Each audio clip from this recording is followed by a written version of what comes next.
मेरा नाम गीतांजलि है और ये कहानी मेरी है। एक ऐसी लड़की की जिसने अपने माँ बाप की कमी छुपाने की कोशिश की, अपने भाई को सब कुछ समझा और फिर वही भाई अपनी जिद में मुझे एक ऐसी दुनिया में ले गया जहाँ मेरे सच की कोई कीमत नहीं थी। भाई ने अपनी मर्जी से अपने बॉस की बेटी से शादी की, ना कोई रिश्ता देखा ना बिरादरी, बस एक जिद थी कि वही लड़की मिले। शादी के बाद भाई ने मुझे बताया कि अब हम उसके ससुराल के बंगले में रहेंगे। मैंने सोचा चलो ठीक है, भाई खुश है, शायद मुझे भी कोई प्यार, कोई इज्जत, एक नई बहन जैसा रिश्ता मिले। लेकिन जैसे ही उस बंगले का दरवाज़ा पार किया, मैंने पहली बार महसूस किया कि मैं वहाँ महल की मेहमान नहीं, बल्कि एक बोझ बनकर आई हूँ। बंगला क्या था, जैसे कोई फिल्मी महल हो, हर चीज़ चमकदार, कीमती और मेरे साधारण वजूद से बिल्कुल अलग। दीवारों पर अजीब सी खामोशी थी और फर्नीचर इतना कीमती कि उस पर बैठते हुए भी शर्मा जाओ। सोनिया कुछ और ही थी, उसके कपड़े, उसकी बातें और उसका लहजा, सब कुछ मेरे लिए नया और अजनबी था। पहले दिन ही अजीब सा गुजरा। मुझे लगा शायद थोड़ा वक्त लगेगा, फिर सोनिया मुझे अपना लेगी। लेकिन जैसे ही रात हुई, भाई और सोनिया मुझे बिना बताए कहीं बाहर चले गए। मैंने पूछा भी कहाँ जा रहे हो भैया, तो सोनिया ने हंसते हुए कहा, कुछ वक्त अपने लिए भी रखना चाहिए, हर वक्त परिवार की जिम्मेदारियों में नहीं उलझना चाहिए। भैया ने कुछ नहीं कहा, बस मेरा कंधा थपथपाया और चले गए। मैं पूरे बंगले में अकेली रह गई। वही बंगला जो बाहर से किसी सपने जैसा लगता था, अब मुझे भूत बंगला महसूस होने लगा। मुझे अपने पुराने घर की याद आई, छोटा सा लेकिन रोशनी और अपनेपन से भरा। अगली सुबह जब वे दोनों वापस आए, मेरी आंखें तब भी जागी हुई थीं। मैंने भैया से कहा, मुझे यहाँ डर लगता है, क्या हम अपने पुराने घर वापस चलें? सोनिया ने तुरंत बीच में पड़कर कहा, ये लड़की हमारी जिंदगी में जहर घोलने आई है, इसने अभी से ही अपनी नौटंकी शुरू कर दी है। भैया ने मेरी तरफ देखा और मैं उनकी आंखों में वो प्यार न देख सकी जो पहले होता था। उन्होंने कहा, गीतांजलि, नए माहौल को थोड़ा वक्त दो, तुम्हें आदत हो जाएगी। घर के कामकाज शुरू करो, तुम्हारा दिल लगने लगेगा। मैं चुप हो गई। किसी ने मेरे जज्बात नहीं समझे। सोनिया हर वक्त अपनी चीजों के बारे में बात करती थी, ब्रांड, पार्टी, महंगी घड़ियां, गाड़ियां। मेरे सादे से कपड़े, मेरी खामोशी, सब कुछ उसके लिए बर्दाश्त करना मुश्किल था। एक दिन उसने कहा, गीतांजलि, तुम्हारे कपड़े कितने सस्ते लगते हैं, बाजार से कुछ नया ले आती हूँ, लेकिन तुम पर वो भी जचेंगे नहीं। मैं चुप रही, क्योंकि मुझे एहसास हो गया था उससे कुछ भी कहने का कोई मतलब नहीं था, कुछ बदलने वाला नहीं था। मैं हर दिन कोशिश करती कि अपने भाई के पास रहूं, उसे अपनापन याद दिलाऊं, लेकिन वो हर दिन थोड़ा थोड़ा सोनिया का होता जा रहा था। एक दिन जब वे दोनों कहीं बाहर गए और मैं किचन में कुछ काम कर रही थी, तो मुझे महसूस हुआ कि ये महल सिर्फ दीवारों से भरा है, यहाँ कोई मेरे आंसू नहीं देखता, न सुनता है। मैंने वो रात भी अकेली गुजारी, दीवारों से बातें करते हुए, दिल को तसल्ली देते हुए। शायद अब मेरी असली परीक्षा शुरू हो चुकी थी। मेरी जिंदगी के दिन एक जैसे गुजरने लगे थे, लेकिन उस शाम कुछ अलग था। मैं लॉन में कपड़े सुखा रही थी जब सोनिया फोन पर किसी से जोर जोर से बात कर रही थी। उसकी आवाज पूरे माहौल में गूंज रही थी, अनामिका आ रही है आज शाम, और मैं चाहती हूँ कि सब कुछ परफेक्ट हो, किसी नौकरानी की जरूरत नहीं, ये लड़की काफी है। मेरे हाथों में कपड़े थे, लेकिन दिल एक बार फिर से बोझिल हो गया। अनामिका शायद वही अमीर सहेली थी जिसकी चर्चा वो अक्सर करती थी। मुझे अंदाजा था कि आज फिर मैं मजबूर बनूंगी, कोई कोना पकड़ूंगी और खामोश बैठ जाऊंगी। शाम होते ही सोनिया ने गार्ड को भी छुट्टी दे दी। मैं हैरान थी, इतने बड़े बंगले में जहां दरो दीवार तक सोने जैसे चमकते हों, वहां सुरक्षा करने वाला भी ना हो। लेकिन सोनिया ने हंसते हुए कहा, आज की शाम खास है, अपने लोगों के साथ रहने में सुकून होता है। भैया तभी ऑफिस से घर आए। मैंने कुछ कहने की हिम्मत की, लेकिन वो इतनी जल्दी में थे जैसे सिर्फ सोनिया की मौजूदगी ही उनके लिए जरूरी हो। और फिर वे दोनों तैयार होकर निकले। सोनिया जाते जाते बोली, दरवाजा बंद कर लेना और किसी से बात ना करना। सोनिया की कोई सहेली नहीं आई, बल्कि वो तो खुद ही कहीं चली गई। दरवाजा बंद हुआ तो पूरा बंगला जैसे सांस रोक गया। मैं किचन में गई, बर्तन समेटे और फिर आंगन में आकर बैठ गई। आसमान पर हल्की हल्की बदलियां थीं। हवा में अजीब सी खामोशी थी, जैसे हर चीज मुझे घूर रही हो। रात के तकरीबन 9 बजे होंगे कि अचानक बिजली चली गई। एक लम्हे में पूरा बंगला अंधेरे में डूब गया। मैं चौंक कर उठी, दिल जोर जोर से धड़कने लगा। हाथों में टॉर्च नहीं थी। मोमबत्ती खोजने लगी, लेकिन हाथ दीवारों से टकराकर लौट आए। अंधेरे में सिर्फ अपनी सांसों की आवाज सुनाई दे रही थी। अचानक एक हल्की सी आवाज आई, शायद हवा से कोई दरवाजा खुला था। मैं एकदम पीछे हटी, दिल जैसे अजीब सा हो गया। मैंने दरवाजे की कुंडी जांची, वो बंद थी, लेकिन अंधेरा मुझे कैद कर चुका था। हर तरफ सन्नाटा और सनसनी, मोबाइल भी बंद, सिग्नल नहीं। मैंने खुद से कहा, बस गीतांजलि, हिम्मत रखो, कुछ नहीं होगा, भगवान तुम्हारे साथ है। लेकिन दिल मानने को तैयार नहीं था। कमरे के कोने में सिमट कर मैं बैठ गई, हाथों को आपस में जकड़ लिया, आंखें बंद की और माँ का चेहरा याद आया। उनकी गोद की खुशबू, वो नरम एहसास और वो लोरियां जो मुझे सुला दिया करती थीं, आज वो सब कितना दूर हो गया था। अगर वो होती तो शायद मैं इस तरह अकेली न होती। करीब 10:30 बजे दूर गेट की आवाज आई। मैं चौंकी, लेकिन हिलने की हिम्मत ना हुई। दरवाजा खुला, रोशनी आई। भैया और सोनिया वापस आ चुके थे। रोशनी के साथ ही जैसे मेरी सांस ठीक हुई। भैया ने मुझे कमरे के कोने में सिमटे हुए देखा और हैरानी से पूछा, ये क्या हालत है तुम्हारी? मैं कुछ न बोली। सोनिया ने हंसकर कहा, अंधेरे से डर गई, तुम्हारा बचपन अभी गया नहीं। मैं उनकी बातों पर कुछ ना कह सकी, बस आंखों में आंसू आ गए। भैया ने मुझे देखा, कुछ लम्हों को रुके, लेकिन फिर सोनिया की तरफ देख कर बोले, गीतांजलि, लाइट चली जाया करे तो छोटे मोटे कामों में खुद को व्यस्त रखा करो, दिमाग इधर उधर नहीं भटकेगा। मुझे लगा जैसे उनके लिए मेरा डर भी बेमतलब है, जैसे मेरी कोई हस्ती नहीं, कोई मायने ही नहीं। मैं खामोशी से अपने कमरे में गई, दरवाजा बंद किया और बिस्तर पर लेट गई। छत को घूरते हुए दिल में एक बात पक्की हो गई, ये बंगला, ये शान और शौकत, ये चमकदार जिंदगी मेरे लिए नहीं है। यहाँ सिर्फ खामोशियां ही मेरा साथ देंगी और मुझे खुद ही अपने आप को सहारा देना होगा। अगली सुबह आंख खुली तो सूरज की किरणें पर्दे से छनकर कमरे में आ रही थी, लेकिन अंदर का अंधेरा वैसा का वैसा था। कल रात सोनिया ने बताया था कि यूपीएस का सिस्टम खराब है, जल्दी ही ठीक करवा लेंगी, फिर लाइट जाने पर दिक्कत नहीं होगी। खैर, मैं चुपचाप तैयार हुई, नाश्ता बनाया और इंतजार किया कि कब भैया और सोनिया आएंगे। शायद आज वे मुझसे कुछ नरम सी बात करें। जब वे दोनों नीचे आए, मैंने हिम्मत करके कहा, भैया, मैं वापस अपने घर जाना चाहती हूँ, यहाँ का माहौल मेरे लिए नहीं है। मेरी आवाज धीमी थी, लेकिन दिल से निकली थी। सोनिया ने तुरंत बीच में पड़कर कहा, आंखों में वही तंज, वही जहर। ये लड़की रोज कोई ना कोई नया ड्रामा क्यों करती है? कभी अंधेरे से डरती है, कभी माहौल से तंग आ जाती है। मेरे होंठ सिल गए। मैंने भैया की तरफ देखा, शायद वे मेरे लिए कुछ कहें, लेकिन उन्होंने नजरें चुरा ली। सोनिया ने बात जारी रखी, मेरे और तुम्हारे रिश्ते के बीच एक दीवार है, और वो दीवार तुम्हारी ही बहन है। ये अगर यहाँ रही तो हम कभी खुश नहीं रह पाएंगे। भैया ने एक लंबी सांस ली, फिर धीरे से मेरी तरफ देखकर बोले, गीतांजलि, तुम बचपन से मेरे साथ रही हो, लेकिन अब तुम्हें खुद को बदलना होगा। वक्त के साथ चलना सीखो। सोनिया ठीक कहती है, कामों में व्यस्त रहोगी तो दिल भी लगेगा और शिकायत भी नहीं करोगी। मेरे अंदर कुछ टूट गया।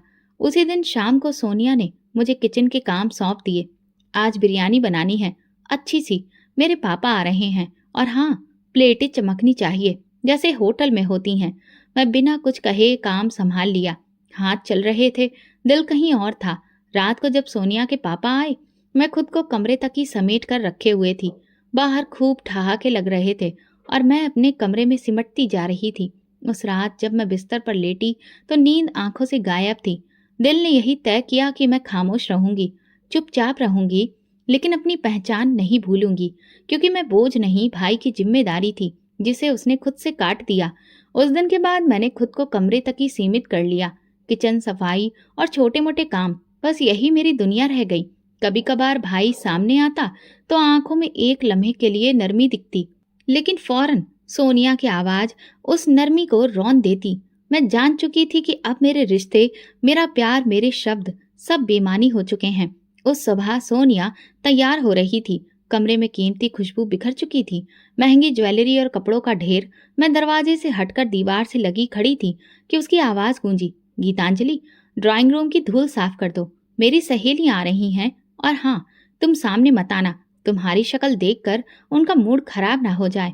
मैं धीरे से झाड़ू उठाई और अंदर चली गई। कमरा सजा हुआ था, कीमती पर्दे, महंगी कुर्सियां, शीशे की मेज। मैंने कपड़े से हर चीज झाड़नी शुरू की। दिल में बस एक ही प्रार्थना थी कि बस आज कोई और बेइज्जती ना हो। दोपहर तक सोनिया की सहेलियां आना शुरू हो गईं। हर कोई एक दूसरे से बढ़ चढ़कर तैयार और हर एक की बातों में दौलत की चमक थी। ठहाकों की आवाजें पूरे बंगले में गूंज रही थी। मैं किचन में थी कि एक सहेली ने पूछा, अरे ये नौकरानी कौन है तुम्हारी? बड़ी खामोश लगती है।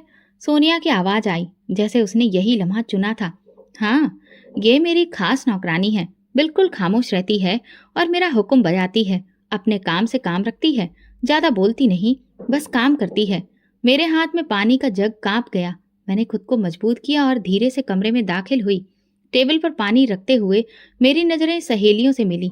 उनके चेहरों पर अजीब सी मुस्कुराहट थी, जैसे मेरी हैसियत पर वे खूब लुत्फ उठा रही हों।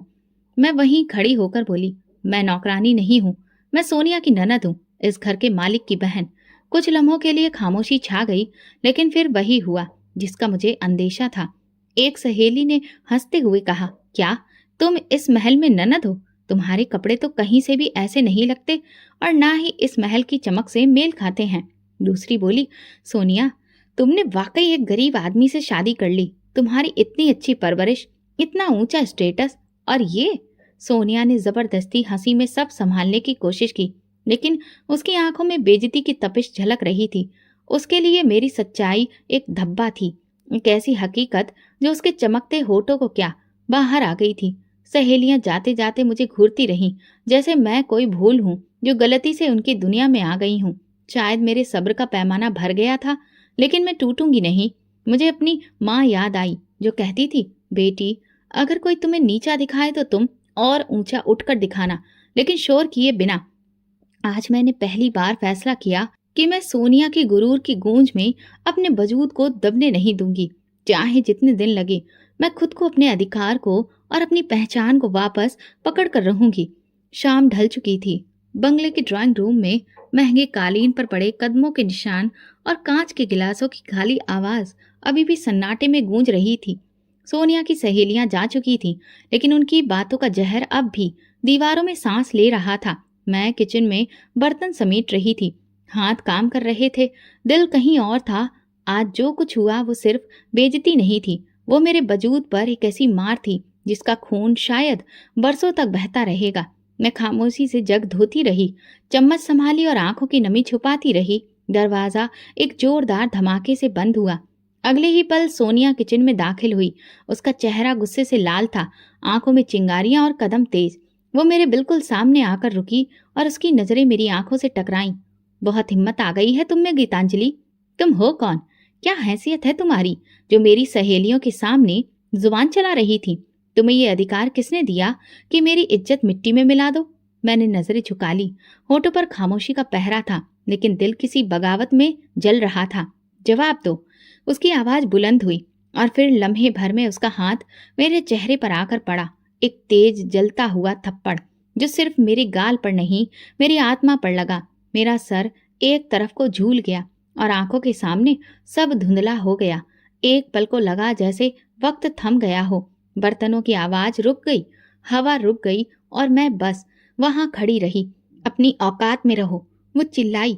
ये तुम्हारा घर नहीं है, ना ही तुम कोई खास हो, बस एक बोझ हो जो हमने तरस खाकर रख लिया है।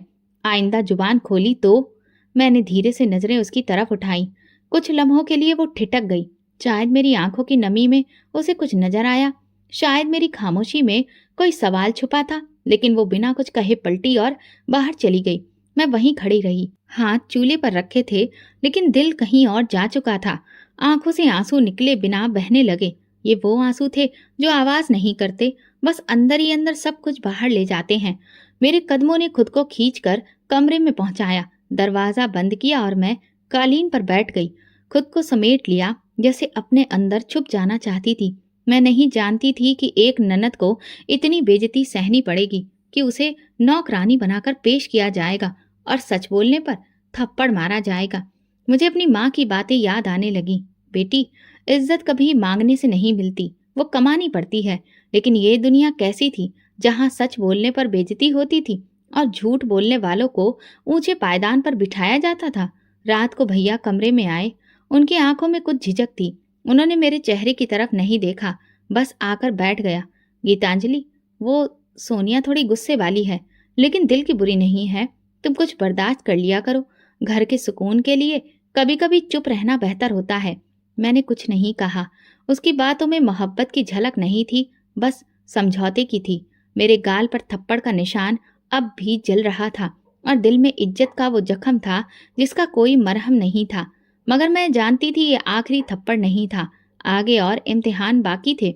ये जंग सिर्फ मेरी पहचान की नहीं, मेरी इज्जत की भी थी। और मैं खामोश लाचार ननद अब घमंड से लड़ना सीख रही थी, जो मुझे मिटाना चाहता था। लेकिन मैं मिट्टी नहीं थी।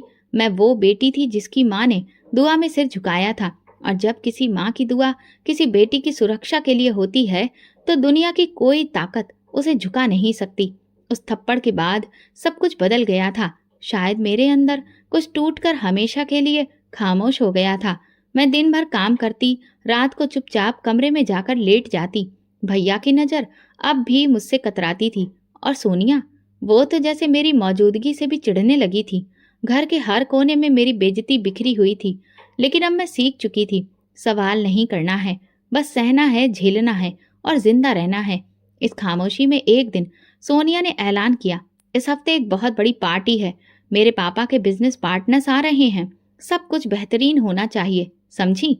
मैंने हाँ में गर्दन हिला दी। उसकी बातों में ऐसा लहजा था जैसे वो किसी नौकरानी को हुक्म दे रही हो।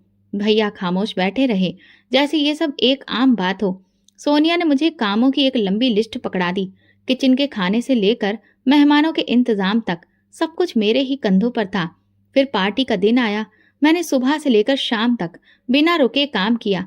किचन पूरी तरह से धुआं धुआं था। आंखों में जलन, पैरों में दर्द, लेकिन दिल में खामोशी।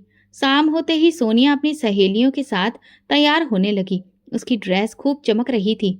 ऐसा लग रहा था जैसे चारों ओर रोशनी बिखेर रही हो। उसके चेहरे पर वही गुरूर था जो मेरे लिए अब जाना पहचाना हो चुका था।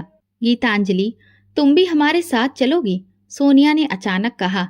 मैं हैरान रह गई। उसकी आवाज में नरमी नहीं थी, बल्कि एक साजिश छुपी थी।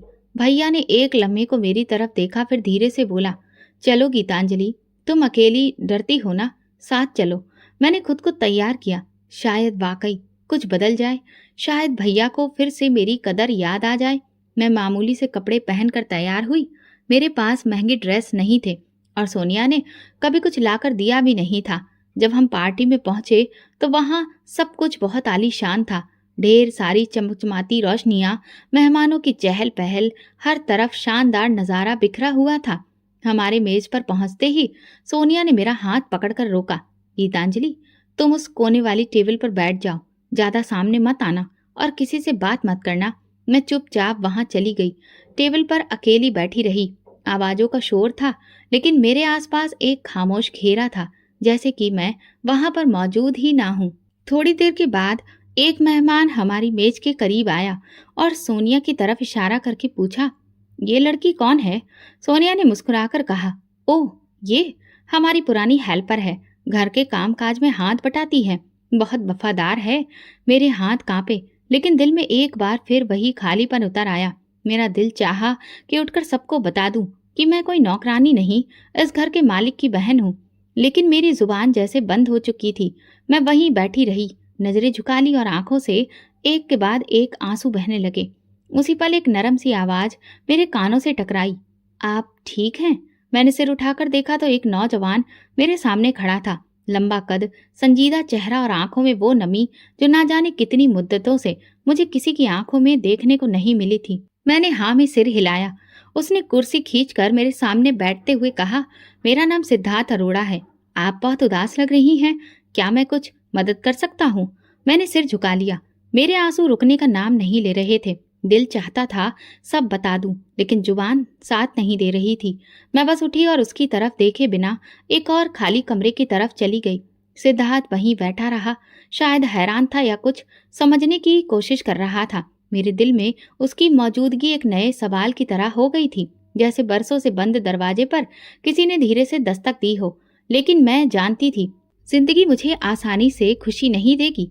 वापसी पर सोनिया के चेहरे पर किसी जीत के जैसी मुस्कुराहट थी, जैसे उसने कोई बहुत कामयाब खेल खेला हो। भैया ने मेरी तरफ देखा।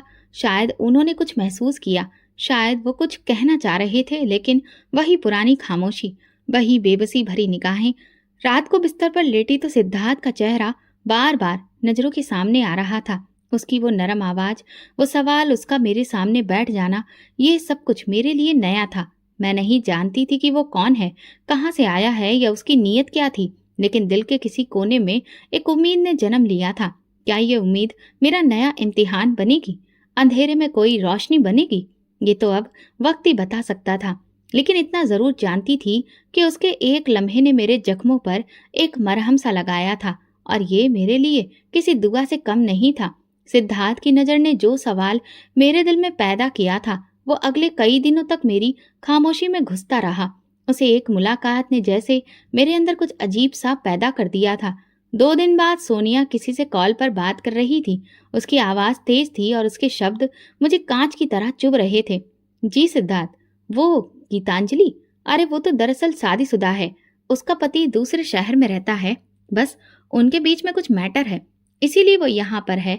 मैं किचन में काम करते हुए जैसे पत्थर की हो गई। मेरे हाथों में बर्तन थे, लेकिन दिल में जैसे कोई तेज दर्द उठा। सोनिया ने झूठ बोला था, बिना पलक झपकाए, बिना किसी सोच समझ के। मेरी सच्चाई, मेरे अंदर के अनमोल एहसास को उसने पल भर में मिट्टी में मिला दिया था। मेरे अंदर कुछ चीखा, लेकिन जुबान पर खामोशी ने ताला लगा रखा था। मैं जानती थी, अगर मैं सिद्धार्थ के सामने कुछ बोलने गई तो सोनिया उसे भी मेरे खिलाफ कर देगी, क्योंकि वो तो शब्दों के खेल में बहुत माहिर है और मैं सिर्फ सच्चाई की कैदी। उसी दिन मैंने भैया से बात करने की ठानी। वो ड्राइंग रूम में बैठे थे, चेहरे पर वही थकान, जैसे जिंदगी के असली रंग उनकी नजरों से गायब हो चुके हों। भैया, मुझे आगे पढ़ना है, मैं अधूरी हूँ, मेरी पढ़ाई पूरी नहीं है, अगर आप मेरा एडमिशन करवा दें। उन्होंने मेरी तरफ देखा, कुछ कहना चाहा, मगर सोनिया की आवाज पीछे से आई। पढ़ाई? इस उम्र में और यहाँ रहकर? पहले घर के काम सीख लो, फिर सपने देखना। भैया चुप रहे। मेरी रिक्वेस्ट, मेरी इच्छा बस एक बात में ही कुचल दी गई। सोनिया ने कहा, अभी मेरे पैरों में दर्द हो रहा है गीतांजलि, जरा तेल ले आओ और मेरे पैर दबाओ। मैंने कुछ नहीं कहा। तेल की शीशी लाई और उसके कदमों में बैठ गई। मेरी उंगलियां उसके पैरों पर चल रही थीं और दिल में जैसे एक तेज खंजर चुभ रहा था। मैं पढ़ना चाहती थी, कुछ बनना चाहती थी, लेकिन मेरी किस्मत में सिर्फ सेवा करना रह गया था। जब उसके पांव दबाने से मैं फ्री हुई तो उसने सर दर्द का बहाना बनाया। सर पर तेल लगा दो, कल बहुत काम किया था। मेरे हाथ उसके बालों में तेल लगा रहे थे, लेकिन मेरी आंखें छत पर एक बेजान इंसान की तरह टिकी थीं। मैं सोच रही थी कि अगर माँ जिंदा होती तो क्या वो मेरे हाथों को यूं झुकने देती? क्या वो मेरी जिंदगी को इतना सस्ता होने देती? नहीं, कभी नहीं। रात को कमरे में आई तो दिल खामोश था, न कोई फरियाद, न आंसू, सिर्फ एक खालीपन। सोनिया की हर चाल मुझे एक बंद कमरे में धकेल रही थी, जहाँ न कोई दर्द था, न खिड़की, न उम्मीद। कई दिन बाद जब मैं आंगन में कपड़े सुखा रही थी, दरवाजे पर किसी गाड़ी के रुकने की आवाज आई। मैं पीछे मुड़ी तो सिद्धार्थ अरोड़ा खड़ा था। उसकी नजर मेरी तरफ थी, लेकिन उसके चेहरे पर वो नरमी नहीं थी जो पहली बार मैंने देखी थी। हेलो, उसने धीरे से कहा। मैंने सिर झुकाकर जवाब दिया, लेकिन नजरें नहीं उठाई। सोनिया कह रही थी, खैर, यह आपकी जिंदगी का मामला है, इसलिए मैं ज्यादा कुछ नहीं कहूंगा।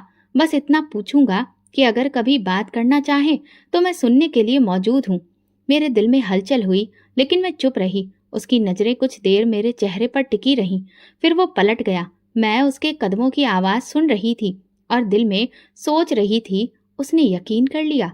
इसका मतलब सोनिया जीत गई। वो हमेशा जीत जाती है।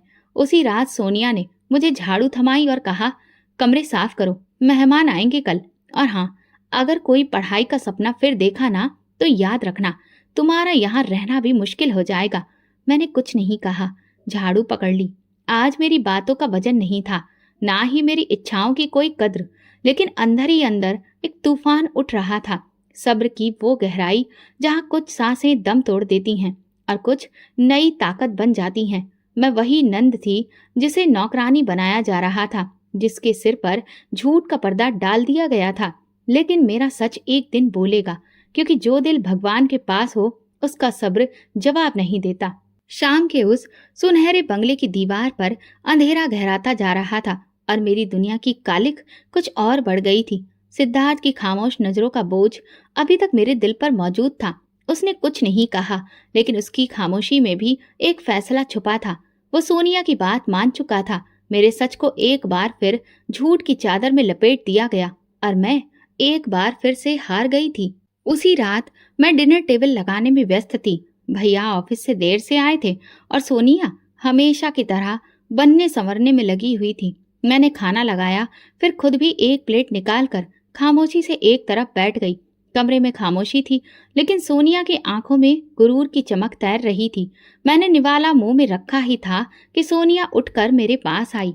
उसने मेरी प्लेट जोर से मेरे सामने से खींची और उसे जमीन पर रख दिया। तुम्हारी औकात टेबल पर बैठकर खाने की नहीं है गीतांजलि। आइंदा अगर हमारे साथ बैठने की कोशिश की तो याद रखना, तुम्हें खाने को भी नहीं दूंगी। जमीन पर बैठकर खाओ जहां तुम्हारी औकात है। मेरे हाथ कांप कर रह गए और दिल में एक टीस उठी। मैं पत्थर सी आंखों से उसे देख रही थी। भैया ने कुछ कहने की कोशिश की, लेकिन सोनिया की एक तेज नजर ने उनके होंठ सिल दिए।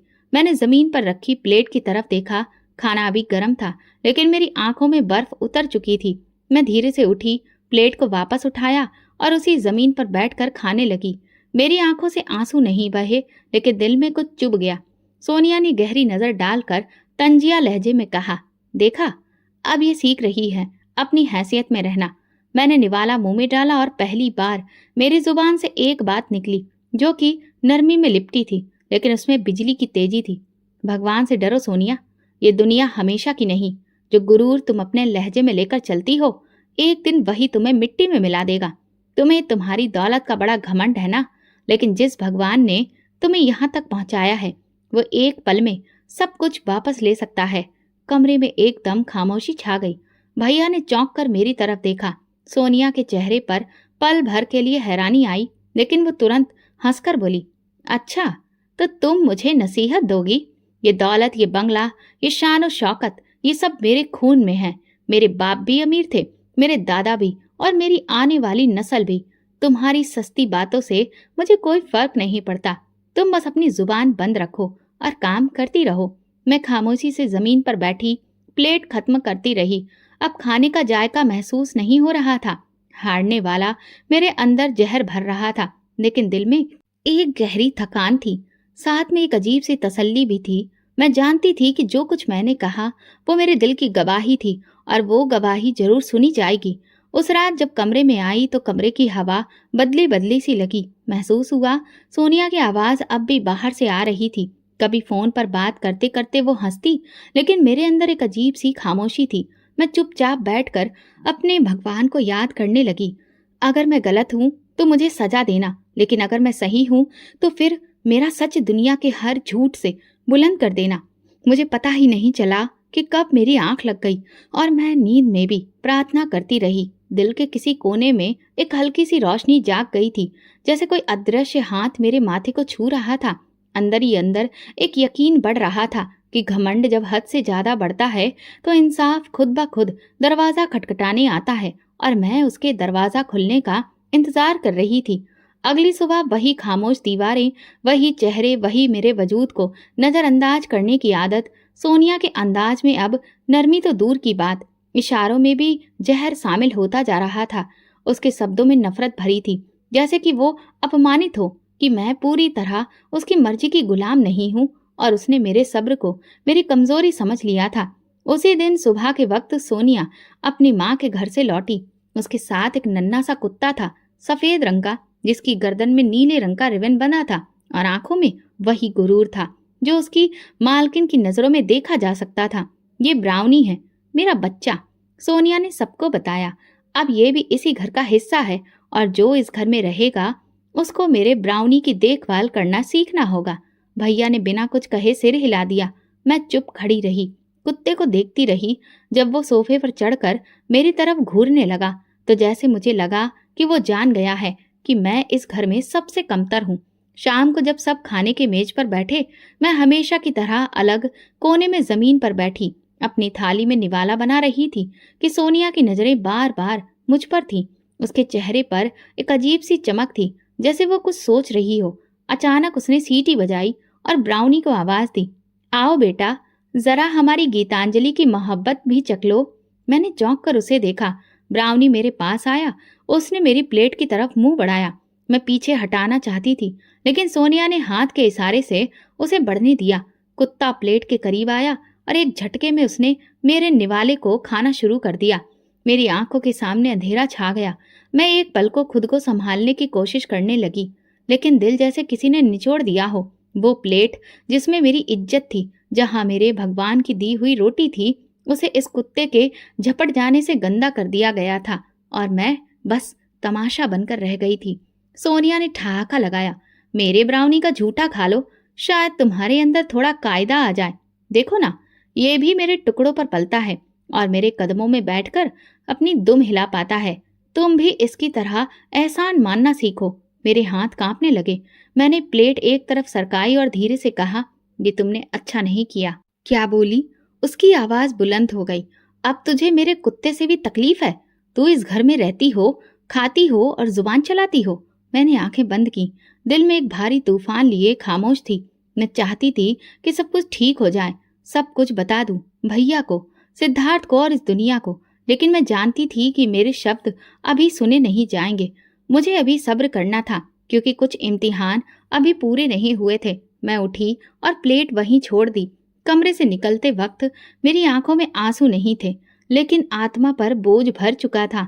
मैं भगवान को याद करके रोने लगी। मेरे अंदर का शोर बढ़ रहा था, लेकिन मैंने उसे शांत करने की कोशिश की। मैं जानती थी कि मेरी लाचारी अब चरम सीमा पर पहुंच चुकी थी, जहां इससे ज्यादा बेइज्जती और क्या हो सकती थी कि मेरी थाली में कुत्ता खाए और मैं कुछ ना कह सकूं। ना तो आंखें नम हुई, ना कोई शब्द मेरे दिल को तसल्ली देने आया। कुत्ते के झूठे निवाले ने मेरी इंसानियत को ऐसा कुचला था, जैसे कोई राह चलते पत्थर को ठोकर मारकर आगे बढ़ जाए। मगर मैं अभी भी वही गीतांजलि थी, खामोश, सब्र करने वाली और यकीन से बंधी हुई। अगली सुबह रोजाना के मुकाबले और भी ज्यादा मैं खामोश थी। मैं नाश्ते की तैयारी कर चुकी थी। सोनिया अपने कमरे से निकली तो उसके हाथ में महंगे ब्रांड के जूते थे और उसके चेहरे पर वही सुकून, वही शक्ति जो मेरी दुनिया हिलाने के लिए तैयार थी। वो ड्राइंग रूम में आई और मुझे सामने बुलाकर खड़े होकर जूते जमीन पर रख दिए। गीतांजलि, इन पर कुछ मिट्टी लग गई है, साफ कर दो जल्दी, मुझे देर हो रही है। मैं एक पल चुप रही। उसके कदमों के करीब रखे जूते को देखा और दिल के अंदर कुछ अजीब सा हिलने लगा। मैंने धीरे से कहा, मैं जूते साफ नहीं करूंगी। मैंने कभी किसी का जूता नहीं उठाया और ना ही अब उठाऊंगी। मैं यहाँ नौकर नहीं हूँ सोनिया। शायद पहली बार मेरे अंदर की खुददारी झलकी। सोनिया के चेहरे पर पल भर के लिए हैरानी थी, लेकिन वो फौरन दब गई। उसके नाजुक हाथों में गुस्सा था। उसने एक कदम आगे बढ़ाया। क्या कहा? तुम मुझे इनकार कर रही हो? उसने दांत पीसते हुए कहा। तुम जैसे लोग जिन्हें मैं अपने कदमों तले बिठा दूं, वो जुबान चला रहे हैं। तुम्हें खाने को दे रही हूँ, रहने को जगह दे रही हूँ, और तुम मेरी इज्जत के सामने इनकार कर रही हो। मैंने उसकी बात खामोशी से सुनी, आंखें नीचे किए, लेकिन दिल में एक अजीब सी लहर उठी। मेरी खामोशी उसके घमंड को जलाने लगी थी। मैं मुफ्त की रोटियां नहीं तोड़ती सोनिया, मैं काम करती हूँ, इज्जत से जीती हूँ। तुमने अगर मुझे यहाँ रखा है तो मजबूरी में नहीं, मेरे भाई की बहन होने के नाते। मैं तुम्हारे कदमों की जूती नहीं हूँ। मेरी बात अभी पूरी भी नहीं हुई थी कि उसने एक झटके से अपनी जूती उठाई और मेरे पेट पर जोर की ठोकर मारी। मैं पीछे लड़खड़ाई, जमीन पर गिर पड़ी। कमर के नीचे फर्श की चोट ने एक लम्हे को सांस रोक दी। तुम्हारी इतनी औकात कि मेरे सामने जुबान चलाओ? उसने गुस्से से कहा। तुम अब मेरे पैरों की जूती भी नहीं रही। तुम तो वो मिट्टी हो जो मैं रोज अपने कदमों से रौंदती हूँ। तो अब तुम्हें अपनी औकात याद दिलानी पड़ेगी। मेरी सांसें उखड़ गईं, लेकिन मैं खामोश रही। दिल से एक आह निकलने वाली थी, लेकिन मैंने उसे अंदर ही रोक लिया। आंखों में आंसू नहीं थे, सिर्फ एक खामोश आग सुलग रही थी। भाई आंगन में आ चुका था। उसने हमें देखा, लेकिन मुंह से कुछ भी कहने की हिम्मत नहीं हुई। उसकी आंखें किसी बुझी हुई रोशनी की तरह झुकी थी और वो बस पलट गया। उसे देखकर एक बार फिर मुझे यकीन हो गया कि मेरे साथ कोई नहीं खड़ा है सिवाय मेरे भगवान के। मैं धीरे से उठी, फर्श से खुद को सहारा दिया और सीधे जाकर कमरे में बंद हो गई। पीछे सोनिया की आवाज आ रही थी। इस ठोकर से याद रखो इस दिन को गीतांजलि। अब अगर कभी आंख दिखाई तो बाहर निकाल दूंगी। दरवाजा बंद करके मैं कमरे के अंधेरे में बैठ गई। न कोई शिकवा न कोई फरियाद, पूरे शरीर में दर्द था और दिल में बस एक ही सवाल, आखिर भगवान कब मेरे लिए अदालत का दरवाजा खुलेगा, कब ये जुल्म रुकेंगे। अब मैं हर पल इंसाफ के लम्हे गिन रही थी। हर सांस, हर जख्म, हर आंसू मेरा इंतजार कर रहा था, क्योंकि मेरा यकीन अब पक्का हो चुका था कि जो जमीन पर गिराया जाए उसे आसमान से उठाने वाला मौजूद होता है। मैं अच्छे से जानती थी कि जूते और ठोकरें इंसान को नहीं, वक्त को बदलती हैं, और अब वक्त बदलने वाला था। अगली सुबह मौसम काफी ठंडा था। आसमान पर हल्के हल्के बादल छाए थे। सोनिया के अंदाज में जैसे कोई नया तूफान छू गया था। उसकी आंखों में कुछ और ही तमाशा करने की चमक थी। मैं सब महसूस कर रही थी, लेकिन फिर भी चुपचाप अपने काम में लगी रही। यही मेरी आदत बन चुकी थी, खामोशी से मेहनत करना। अचानक मुझे लगा जैसे किसी ने मेरे गले में कोई फंदा डाल दिया हो। जैसे ही मैं पलटी, देखा तो सोनिया मेरे पीछे खड़ी थी और उसके हाथ में चमड़े का एक पट्टा था, वही जो वो अक्सर ब्राउनी अपने पालतू कुत्ते के लिए लाती थी। वो मेरे गले में पट्टा डालने की कोशिश कर रही थी। नहीं, वहां पर भैया नहीं थे, न कोई और जो ये तमाशा देखकर कुछ कह सके। दीवारें बस इस जुल्म की गवाह बनी बैठी थी। बोलो गीतांजलि, आज मेरी बात काट कर दिखाओ, वरना ये पट्टा तेरे गले से कभी नहीं निकलेगा। उसकी आवाज अब दहाड़ में बदल चुकी थी। मेरी आंखों से आंसू बहने लगे। जुबान बंद थी, गला सूख गया था, लेकिन दिल अंदर ही अंदर चिल्ला रहा था। मैं इंसान थी, मगर मेरे साथ जानवर के जैसा सुलूक किया जा रहा था। सोनिया ने मुझे उस लम्हे में मेरी तमाम हदों से गिरा दिया था। बेइज्जती की वो आखिरी सीढ़ी थी जिस पर मैं खड़ी थी, और नीचे सिर्फ अंधेरा था। मैं कल से पट्टा हटाने की कोशिश करती रही, मगर वो मजबूती से बंधा था। सोनिया ने ठहाका लगाया। अब समझी अपनी जगह। ये पट्टा तेरे गुरूर के लिए है, तेरी जुबान के लिए और तेरे सपनों के लिए। तेरी यही औकात है गीतांजलि। मैं वहीं जमीन पर गिरी पड़ी रही। गला फाड़ कर नहीं चिल्लाई, बल्कि अंदर ही अंदर टूट कर मेरी सिसकियां निकलने लगीं। कोई नहीं था उन्हें सुनने वाला। सोनिया कमरे से बाहर निकल गई, पट्टा मेरे गले में छोड़कर। उसकी चाल में वही गुरूर, वही जीत थी। उसने जो करना चाहा था कर दिखाया था। अब मैं महज एक खामोश वजूद थी, जिसे बेइज्जती के खूंटे से बांध दिया गया था। मेरे शरीर में ताकत नहीं बची थी। मैं वहीं जमीन पर भगवान को याद करके रोती रही।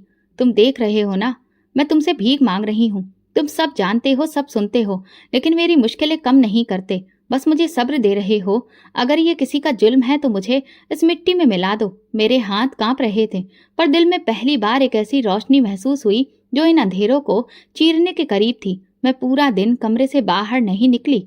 भैया ने मेरी खबर नहीं ली। उस रात वो पट्टा मेरे पास ही रखा रहा। वो मेरी बेइज्जती को मुझे बार बार याद दिलाता रहा। रात का आखिरी पहर था। एक हल्की सी ठंडी हवा कमरे के दरवाजे के नीचे से अंदर दाखिल हुई। मेरे चेहरे पर लगे आंसुओं की नमी सूख चुकी थी, लेकिन अंदर दिल सुलग रहा था और बस बार बार कह रहा था कि आखिर इंसाफ कब होगा। अगली सुबह मैं अपना काम कर रही थी। सोनिया हर रोज की तरह अपने नखरे, हुक्म और ताने लिए इधर उधर घूम रही थी। भैया को ऑफिस के लिए तैयार होते देखा। उनके चेहरे पर एक अजीब सी लकीरें थी, जैसे वो किसी अंधेरे सफर में खो चुके थे। तभी फोन बजा। सोनिया ने फोन उठाया और जैसे ही दूसरी तरफ से आवाज आई, उसके चेहरे का रंग बदलने लगा। पहले आंखें फैली, फिर रोंगटे खड़े हो गए। फोन उसके हाथ से गिरकर फर्श पर जा गिरा। भैया भागते हुए अंदर आए।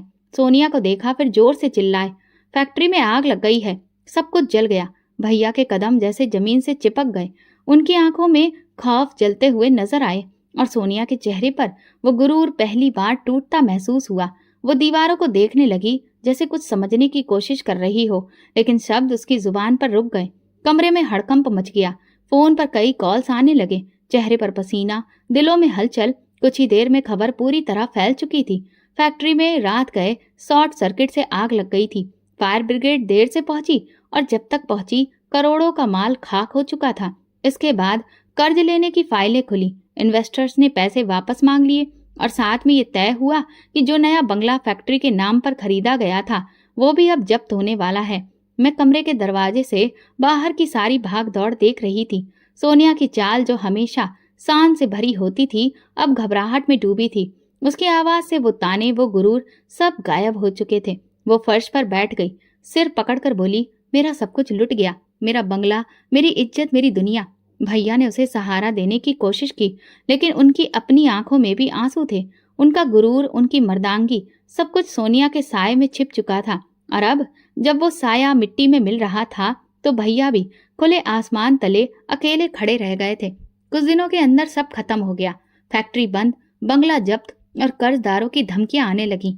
हम सबको पुराने घर वापस आना पड़ा, वही छोटा सा घर जो कभी मेरा सुकून था और जिसे छोड़कर हम उस बड़े बंगले में कदम रखने पहुंचे थे।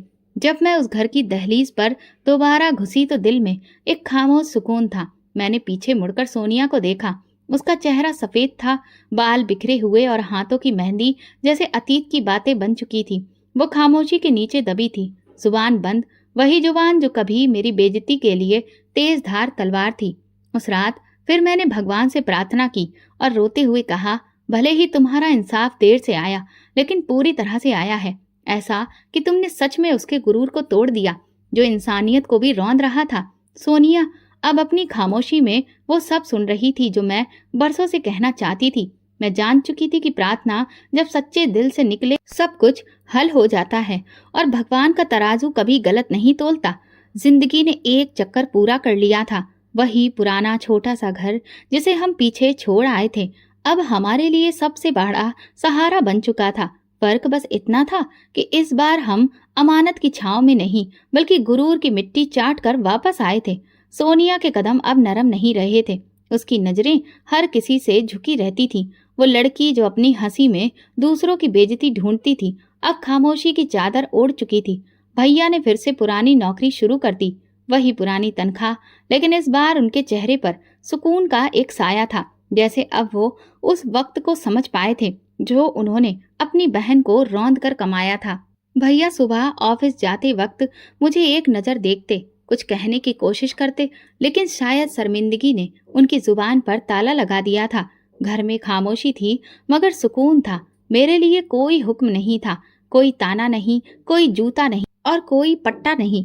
सिर्फ छोटा सा किचन, कुछ बर्तन और मेरी तन्हाई, जो अब मेरी आजादी बन चुकी थी। मैं अपने भगवान का शुक्रिया अदा करती और दिल में एक सुकून आ गया था। एक दिन दरवाजे पर दस्तक हुई। दरवाजा खुला तो सामने सिद्धार्थ खड़ा था। उसकी आंखों में वही नरमी थी जो कभी पहली बार मैंने देखी थी, लेकिन इस बार उसमें यकीन भी झलक रहा था। उसके हाथ में एक लिफाफा था। उसने धीरे से मेरी तरफ बढ़ाकर कहा, मुझे सब सच पता चल चुका है गीतांजलि। सोनिया का झूठ, तुम्हारी खामोशी, तुम्हारा सब्र, सब कुछ। मुझे अफसोस है कि मैं तुम्हारे सच को पहचान नहीं सका, मगर अब मैं देर नहीं करना चाहता। लिफाफे में मेरे लिए रिश्ता था, एक ऐसा रिश्ता जो इज्जत के साथ, बराबरी के साथ और सच्चाई पर टिका था। मेरी आंखें कुछ लम्हों के लिए धुंधला गईं, जैसे बरसों का दुख जो रिश्ते की तलाश में भटकता रहा अब थम चुका हो। शाम को जब भैया आए तो मैंने उन्हें लिफाफा दिखाया। उन्होंने सिर्फ धीरे से कहा, गीतांजलि मुझे माफ कर दो, मैं तुम्हें अकेला छोड़ गया उस वक्त जब तुम्हें सबसे ज्यादा मेरी जरूरत थी। मैंने उनसे धीरे से कहा, मैंने तुम पर कभी इल्जाम नहीं लगाया भैया, मैं तो बस भगवान से ही इंसाफ मांगती रही। फिर हमारी शादी सादगी से हुई, शोर शराबे से नहीं। सिद्धार्थ ने मुझे वो इज्जत दी जो कभी शब्दों में भी समेटी नहीं जा सकती। उसकी माँ ने मुझे अपनी बेटी जैसा बनाया और उनके घर में पहली बार मुझे ये महसूस हुआ कि मैं भी कोई वैल्यू रखती हूँ, कि मेरी बात का भी कोई मोल है, मेरे वजूद की भी कदर है। जिंदगी एक नया रंग ले चुकी थी। मैं अब सिर्फ गीतांजलि नहीं थी, मैं वो औरत थी जो वक्त की ठोकरें खाकर मजबूत हुई थी, जिसने बेइज्जती के अंधेरे में रहकर रोशनी का रास्ता खुद तलाश किया था। एक रोज मैं अपनी नई जिंदगी के आंगन में बैठी प्रार्थना कर रही थी कि दरवाजे पर किसी की आहट हुई। बाहर निकली तो सोनिया खड़ी थी। उसके कपड़े बिल्कुल सादे सिंपल थे, आंखें बुझी हुई और हाथ कांप रहे थे। गीतांजलि, उसकी आवाज टूटी हुई थी, मैं बस ये देखने आई थी कि तुम खुश हो। मैंने उसकी तरफ देखा, चुपचाप। दिल में कुछ टूटा नहीं, कुछ जला नहीं, बस एक ठंडी सांस आई। मैंने धीरे से कहा, हाँ बहुत खुश हूँ, क्योंकि मेरे भगवान ने देर की लेकिन अंधेर नहीं किया। जब कोई अपने भगवान के सामने सर झुकाता है तो दुनिया वालों का गुरूर खुद ही झुक जाता है। सोनिया की आंखों से आंसू बहने लगे। वो पलटकर चली गई और मैं दरवाजे पर खड़ी उसकी धीमी चाल को देखती रही। ये कहानी खत्म नहीं हुई थी। मैं अब एक निशान बन चुकी थी, उन औरतों के लिए जो जुल्म सहकर भी जुबान बंद रखती हैं, उन लोगों के लिए जो सच को दबाने की कोशिश करते हैं, उन दुआओं के लिए जो बंद कमरों में मांगी जाती हैं, और इंसाफ के लिए जो एक आवाज बनकर आसमानों से उतरती है। मैं गीतांजलि हूँ और ये मेरी सच्ची कहानी है। दोस्तों, अगर आपको हमारी कहानी पसंद आई हो तो प्लीज़ कमेंट करके ज़रूर बताइए और इस वीडियो को ज़्यादा से ज़्यादा लाइक और शेयर ज़रूर करिए। अगर आप चैनल पर नए हैं तो सब्सक्राइब करें और नोटिफिकेशन बेल दबाएं ताकि अगली अपडेट सबसे पहले आपको मिले। धन्यवाद।